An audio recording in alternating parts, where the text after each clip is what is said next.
विक्रम से शादी करके पूजा ससुराल आई तो खुशी से झूम उठी। यहाँ उसका इतना भव्य स्वागत होगा, इसकी उसने कल्पना भी नहीं की थी। सुबह 9 बजे से शाम 4 बजे तक ससुराल में रस्में चलती रही। इसके बाद वह कमरे में आराम करने लगी। शाम करीब 4 बजे कमरे में विक्रम आया और पूजा से बोला, मेरा एक दोस्त बहुत दिनों से कैंसर से जूझ रहा था। उसके घर वालों ने फ़ोन पर अभी मुझे बताया है कि उसका देहांत हो गया है, इसलिए मुझे उसके घर जाना होगा। पूजा का ससुराल में पहला दिन था, इसलिए उसने पति को रोकने की बहुत कोशिश की, लेकिन विक्रम उसे यह समझाकर चला गया कि तुम चिंता मत करो, देर रात तक वापस आ जाऊंगा।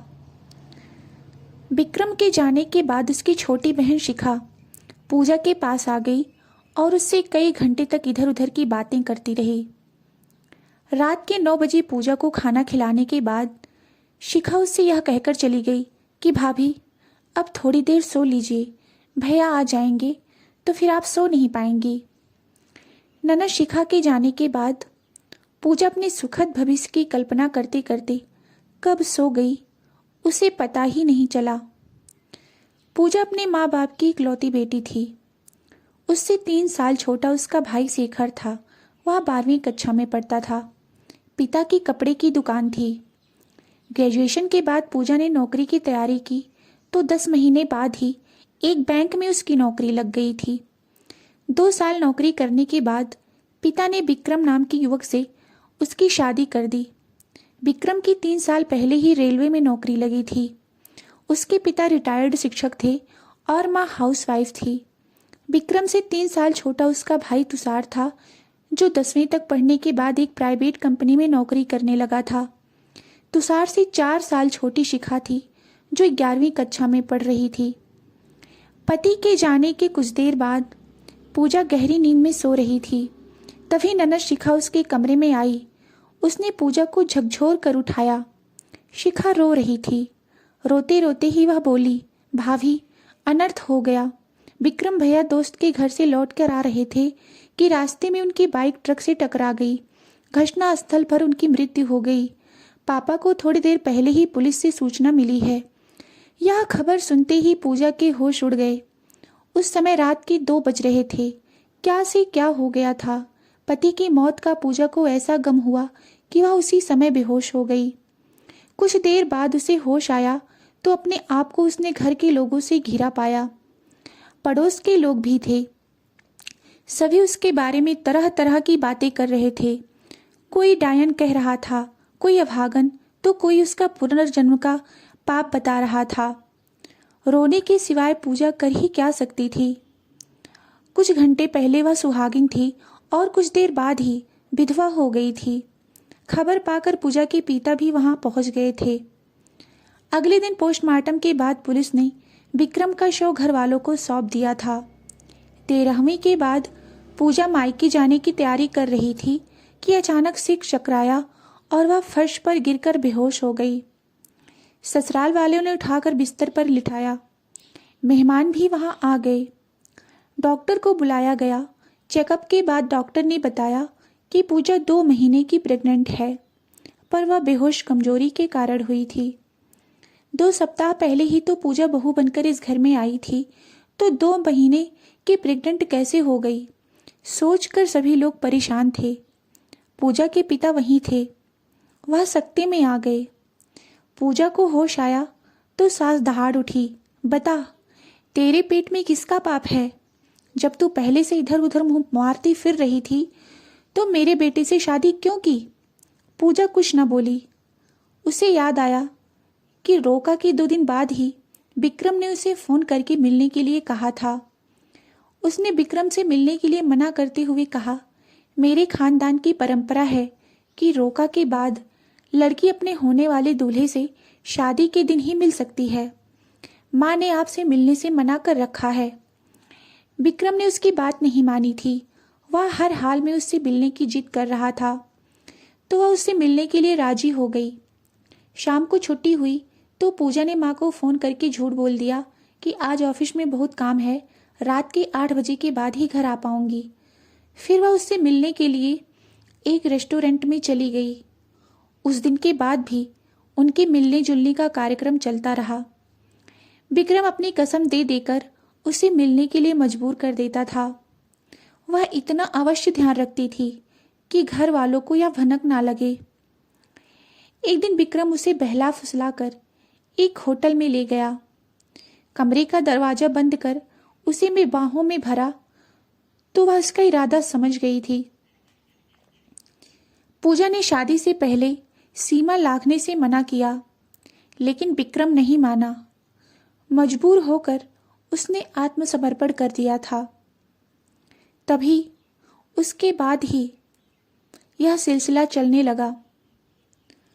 गलती का परिणाम तो अगले महीने ही आ गया। जांच करने पर पता चला कि वह प्रेग्नेंट हो गई है। विक्रम का अंश उसकी कोख में आ चुका था। वह घबरा गई और उसने विक्रम से जल्दी शादी करने की बात कही। देखो पूजा, सारी तैयारियां हो चुकी हैं। वैगवेट हॉल, बैंड वाले, बग्गी आदि सब कुछ तय हो चुके हैं। 1 महीने ही तो बचा है। घर वालों को सच्चाई बता दूंगा तो तुम ही बदनाम होगी। तुम चिंता मत करो, शादी के बाद मैं सब संभाल लूंगा। सास उसे तरह तरह के ताने देने लगी तो पूजा ने आखिर चुप्पी तोड़ दी। उसने सभी के सामने सच्चाई बता दी, पर उसका सच किसी ने स्वीकार नहीं किया। सभी ने उसकी कहानी मनगढ़ंत बताई। आखिर अपने सिर बदचलने का इल्जाम लेकर पूजा माता पिता के साथ मायके आ गई। वह समझ नहीं पा रही थी कि अब क्या करे। भविष्य अंधकार में लग रहा था। होने वाले बच्चे की चिंता उसे अधिक सता रही थी। 5 दिन बाद पूजा जब कुछ सामान्य हुई तो माँ ने उसे समझाते हुए गर्भपात कराकर दूसरी शादी करने की सलाह दी। कुछ सोचकर पूजा बोली, मम्मी, गलती मैंने की है तो बच्चे को सजा क्यों दूं? मैंने फैसला कर लिया है कि मैं बच्चे को जन्म दूंगी, उसके बाद ही भविष्य की चिंता करूंगी। पूजा को ससुराल से आए 20 दिन हो चुके थे। एक दिन अचानक उसका देवर तुषार आया और वह बोला, मुझे विश्वास है कि तुम बदचलन नहीं हो। तुम्हारे पेट में मेरे भाई का ही अंश है। जब तुम यह बात समझ रहे थे तो उस दिन अपना मुंह क्यों बंद कर लिया था, जब सभी मुझे बदचलन बता रहे थे? पूजा ने गुस्से में कहा, उस दिन मैं तुम्हारे भविष्य को लेकर चिंतित हो गया था। फिर यह फैसला नहीं कर पाया था कि क्या करना चाहिए। तुषार बोला। पूजा अपने गुस्से पर काबू करते हुए बोली, अब क्या चाहते हो तुम? तुषार ने कहा, तुमसे शादी करके तुम्हारा भविष्य संवारना चाहता हूं। तुम्हारे होने वाले बच्चे को अपना नाम देना चाहता हूं। इसके लिए मैंने मम्मी पापा को राजी भी कर लिया है। ऑफिस और मोहल्ले में वह बुरी तरह बदनाम हो चुकी थी। सभी उसे दुष्चरित्र समझते थे। ऐसी स्थिति में आसानी से किसी दूसरी जगह उसकी शादी होने वाली नहीं थी। इसलिए आत्ममंथन के बाद वह उससे शादी करने के लिए तैयार हो गई। पूजा बच्चे की डिलीवरी के बाद शादी करना चाहती थी, लेकिन तुषार ने कहा कि वह डिलीवरी से पहले ही शादी करके बच्चे को अपना नाम देना चाहता है। ऐसा ही हुआ। डिलीवरी से पहले उन दोनों की शादी हो गई। जिस घर से पूजा बेइज्जत होकर निकली थी, उसी घर में पूरे सम्मान से तुषार के कारण लौट आई थी। फलस्वरूप पूजा ने तुषार को दिल में बसाकर प्यार से नहला दिया था और पलकों पर बिठा लिया। तुषार भी उसका पूरा ख्याल रखता था। घर का कोई काम उसे करने नहीं देता था। काम करने के लिए उसने नौकरानी रख दी थी। तुषार का भरपूर प्यार पाकर पूजा इतनी गदगद थी कि उसके पैर जमीन पर नहीं पड़ रहे थे। डिलीवरी का समय हुआ तो बातों बातों में तुषार ने पूजा से कहा, तुम अपने बैंक की डिटेल्स दे दो। डिलीवरी के समय अगर मेरे अकाउंट में रुपए कम पड़ जाएंगे तो तुम्हारे अकाउंट से ले लूँगा। पूजा को उसकी बात अच्छी लगी। बैंक की पासबुक, डेबिट कार्ड और ब्लैंक चेक्स पर दस्तखत करके पूरी की पूरी चेकबुक उसे दे दी। नॉर्मल डिलीवरी से बेटा हुआ तो उसका नाम गौरांग रखा गया था। 6 महीने बाद तुषार ने हनीमून पर शिमला जाने का प्रोग्राम बनाया तो पूजा ने मना नहीं किया। वहां से लौट कर आई तो बहुत खुश थी। तुषार का अथाह प्यार पाकर वह विक्रम को तो भूल ही गई थी। धीरे धीरे गौरांग 1 साल का हो गया था। फिर भी पूजा ने तुषार से डेबिट कार्ड और दस्तखत किए हुए चेक्स वापस नहीं लिए थे। इसकी कभी जरूरत महसूस नहीं की थी। तुषार ने उसके अंधकारमय जीवन को रोशनी से नहला दिया था। ऐसे में भला वह उस पर अविश्वास कैसे कर सकती थी। जरूरत तो तब पड़ी जब एक दिन पूजा के पिता ने बिजनेस में कुछ नुकसान हुआ बताया और उन्होंने उससे 3 लाख रुपए मांगे। तब पूजा ने पिता का अकाउंट नंबर तुषार को देते हुए कहा, तुषार, मेरे अकाउंट से पापा के अकाउंट में 3 लाख रुपए ट्रांसफर कर देना। इतना सुनते ही तुषार ने पूजा से कहा, डार्लिंग, तुम्हारे अकाउंट में रुपए हैं कहाँ? मुश्किल से 200-400 रुपए होंगे। पूजा को झटका लगा क्योंकि उसके अकाउंट में तो 12 लाख रुपए से अधिक थे। आखिर वह पैसे कहाँ गए? उसने तुषार से पूछा। मेरे अकाउंट में उस समय 12 लाख रुपए से अधिक थे। इसके अलावा हर महीने 40,000 रुपए सैलरी के भी आ रहे थे। सारे के सारे पैसे कहाँ खर्च हो गए? तुषार झुंझलाते हुए बोला, कुछ तुम्हारे डिलीवरी में खर्च हुए, कुछ हनीमून पर खर्च हो गए, बाकी रुपए घर की ज़रूरतों पर खर्च हो गए।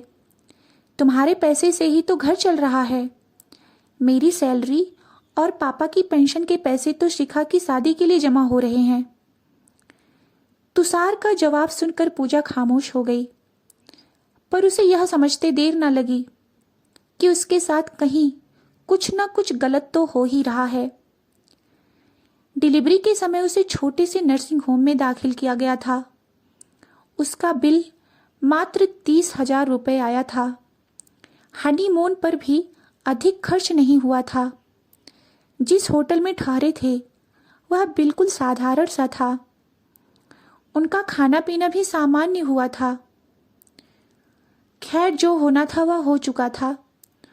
उस पर बहस करती तो रिश्ते में खटास आ जाती। लिहाजा उसने भविष्य में सावधान रहने की ठान ली। तुषार से अपनी बैंक पासबुक, चेकबुक और डेबिट कार्ड लेकर उसने कह दिया कि वह घर खर्च के लिए महीने में सिर्फ 10,000 रुपये देगी। सैलरी के बाकी पैसे गौरांग के भविष्य के लिए जमा करेगी और शिखा की शादी में 2 लाख रुपए दे देगी। पूजा के निर्णय से तुषार को दुख हुआ, लेकिन वह उस समय कुछ बोला नहीं। अगले दिन ही पूजा ने बैंक से ओवरड्राफ्ट के जरिए पैसे लेकर अपने पिता को दे दिए, पर उन्हें यह नहीं बताया कि तुषार ने उसके सारे रुपए खर्च कर दिए हैं। कुछ दिनों तक सब कुछ सामान्य रहा। उसके बाद अचानक तुषार ने उससे कहा, पूजा, मैंने नौकरी छोड़ दी है। क्यों? पूजा ने पूछा। मैं बिजनेस करना चाहता हूँ, इसके लिए तैयारी कर ली है, पर तुम्हारी मदद के बिना नहीं कर सकता हूँ। पूजा ने कहा, तुम्हारी मदद हर तरह से करूँगी, बताओ मुझे क्या करना होगा? पूजा ने पूछा। तुम्हें अपने नाम से 50 लाख रुपए का लोन बैंक से लेना है। उसी रुपए से बिजनेस करूँगा। मेरा कुछ इस तरह का बिजनेस होगा कि लोन 5 साल में ही चुकता हो जाएगा। इतने रुपए का लोन मुझे नहीं मिलेगा। अभी नौकरी लगे 5 साल ही तो हुए हैं। मैंने पता कर लिया है, होम लोन मिल जाएगा, तुषार ने बोला। होम लोन लोगे तो बिजनेस कैसे करोगे? इस लोन में फ्लैट या कोई मकान लेना ही होगा, पूजा ने बताया। तो तुषार ने कहा कि नहीं, इसकी चिंता तुम मत करो, मैंने सारी व्यवस्था कर ली है। तुम्हें सिर्फ होम लोन के पेपर्स पर दस्तखत करके बैंक में जमा करने हैं। मैं कुछ समझी नहीं, तुम करना क्या चाहते हो, ठीक से बताओ। तुषार ने अपनी योजना पूजा को बताई तो वह सकते में आ गई। दरअसल तुषार वो ब्रोकर के माध्यम से फर्जी कागजात पर होम लोन लेना चाहता था। इसमें उसे 3 महीने बाद पूरे रुपए कैश में मिल जाता। बाद में ब्रोकर अपना कमीशन लेता। पूजा ने इस काम के लिए मना किया तो तुषार ने उसे अपनी कसम देकर अंततः मना लिया। तुषार ने 4-5 दिनों में पेपर तैयार करके पूजा को दिए तो वह धर्म संकट में पड़ गई कि साइन करूं या ना करूं। इसी उधेड़-बुन में 3 दिन बीत गए। घर में एक दिन झाड़ू पोछा लगाने वाली सरोजनी अचानक उससे बोली, मेम साहब, सुना है कि आप बैंक से लोन लेकर तुषार बाबू को दे रही हैं। तुम्हें किसने बताया? पूजा ने हैरत से पूछा। कल आपके घर से काम करके जा रही थी तो बरामदे में तुषार बाबू और उसकी माँ के बीच हुई बात सुनी थी। तुषार बाबू कह रहे थे कि चिंता मत करो माँ, लोन लेकर पूजा रुपए मुझे दे देगी तो उसे इस घर में रहने नहीं दूंगा। उस पर तरह तरह के इल्जाम लगाकर घर से बाहर कर दूंगा। सरोजनी चुप हो गई तो पूजा को लगा उसके दिल की धड़कन बंद हो जाएगी, पर जल्दी ही उसने अपने आप को संभाल लिया और सरोजनी को डांटते हुए कहा, बकवास बंद करो। सरोजनी डांट खाकर पल 2 पल तो चुप रही, फिर बोली, कुछ दिन पहले मेरे बेटे की तबीयत बहुत खराब हुई थी तो आपने रुपए से मेरी बहुत मदद की थी, इसीलिए मैंने कल जो कुछ भी सुना था आपको बता दिया। वह फिर बोली, मेम साहब, तुषार बाबू से सावधान रहिएगा, वह अच्छे इंसान नहीं हैं। उनकी नज़र हमेशा अमीर लड़कियों पर रहती थी। उन्होंने आपसे शादी क्यों की, मेरी समझ से बाहर की बात है। इसमें भी जरूर उनका कोई न कोई मकसद होगा। शक घर कर गया तो पूजा ने अपने मौसेरे भाई सुधीर से तुषार की सच्चाई पता लगाने का फैसला किया। सुधीर पुलिस इंस्पेक्टर था। सुधीर ने 10 दिन में ही तुषार की जन्म कुंडली खंगाल कर पूजा के सामने रख दी। पता चला कि तुषार आवारा किस्म का था। प्राइवेट जॉब से वह जो कुछ कमाता था अपने कपड़ों और शौक पर खर्च कर देता था। वह आकर्षक तो था ही, खुद को ग्रेजुएट बताता था। अमीर घर की लड़कियों को अपने जाल में फांस कर उनसे पैसे ऐंठना वह अच्छी तरह से जानता था। पूजा को यह भी पता चल चुका था कि उससे 50 लाख रुपए ऐंठने का प्लान तुषार ने अपनी माँ के साथ मिलकर बनाया था। माँ ऐसी लालची थी कि पैसों के लिए कुछ भी कर सकती थी। उसने तुषार को पूजा से शादी करने की इजाजत इसलिए दी थी कि तुषार ने उसे 2 लाख रुपए देने का वादा किया था। विवाह के 1 साल बाद तुषार ने अपना वादा पूरा भी कर दिया था। तुषार पर पूजा से किसी भी तरह से रुपए लेने का जुनून सवार था। रुपए के लिए वह उसके साथ कुछ भी कर सकता था। तुषार की सच्चाई पता लगने पर पूजा को अपना अस्तित्व समाप्त होता सा लगा। अस्तित्व बचाने के लिए कड़ा फैसला लेते हुए पूजा ने तुषार को कह दिया कि वह बैंक से किसी भी तरह का लोन नहीं लेगी। तुषार को बहुत गुस्सा आया, पर कुछ सोचकर अपने आप को काबू में कर लिया। उसने सिर्फ इतना कहा, मुझे तुमसे ऐसी उम्मीद नहीं थी। कुछ दिन खामोशी से बीत गए। तुषार और उसकी माँ ने पूजा से बात करनी बंद कर दी थी। पूजा को लग रहा था कि दोनों के बीच कोई खिचड़ी तो जरूर पक रही है, पर क्या, समझ नहीं पा रही थी। एक दिन सास तुषार से कह रही थी, पूजा को कब घर से निकालोगे?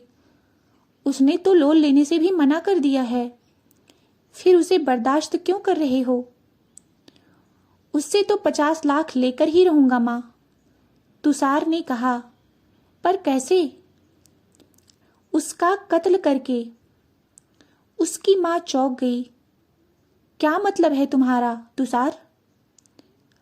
माँ, मुझे पता था कि पूजा फर्जी कागजात पर लोन नहीं लेगी, इसलिए 7 महीने पहले ही मैंने योजना बना ली थी।